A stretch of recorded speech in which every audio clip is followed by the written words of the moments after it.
Novum, which has supplied Haiti with fuel for more than 4 years, stepped up its shipments as the Petrocaribe deal unraveled. Novum said it supplied 80% of Haiti's gasoline and diesel needs last year. On February 27, Novum anchored a vessel carrying 150,000 barrels of gasoline off Port-au-Prince until the payment dispute could be resolved. The cargo was equivalent to roughly half of Haiti's monthly consumption of gasoline, according to industry experts. Yuri Chevrolet, mayor of Port-au-Prince, a sprawling city of more than 2.6 million people, said electricity and gasoline shortages had grown worse over the past month as Haiti waited for the shipment. "It's a very bad situation. It has a lot of repercussions," he said.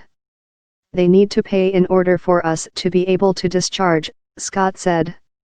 A government official, who asked not to be identified, said fuel distribution companies in Haiti had not paid the government for gasoline and diesel it purchased on their behalf from Novum.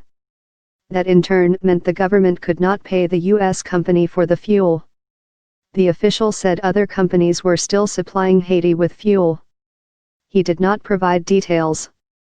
The scarcity of fuel and growing economic problems has put basic necessities increasingly out of reach for many Haitians, despite a $229 million loan program from the International Monetary Fund, IMF, reached last month.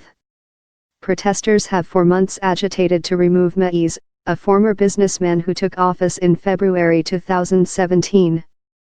They blame him for inflation running at around 17%, the depreciation of the gourd currency, and for not investigating alleged misuse of Petrocaribe funds by public officials.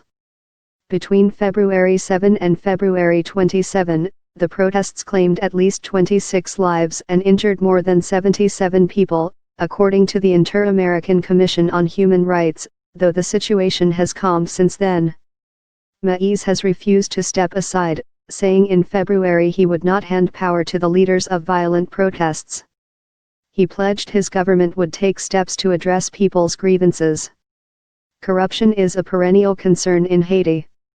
The nation ranked 166 from 183 countries in Transparency International's global survey of perceptions of corruption last year. Only Venezuela had a worse ranking in the Western Hemisphere.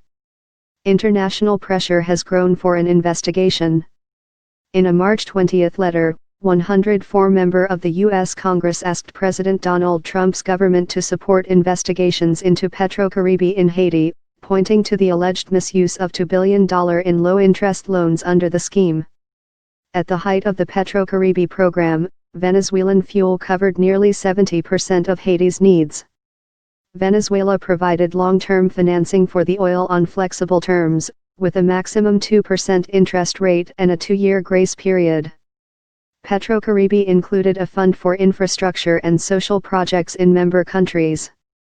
No serious projects have been completed, no hospitals, no campus for students, no roads, no housing projects, he said.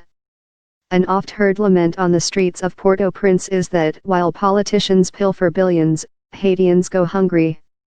Roads in the city are potholed and the vestiges of a deadly 2010 earthquake can still be seen at practically every corner. Destin Legagneur, a small business owner, whose shop is a stone's throw from the presidential palace, said Haitians would be scarred by the Petrocaribe scheme for years to come. That money is going to have to be paid to Venezuela one way or another, he said. If it's not me, it's my kids that are going to have to pay.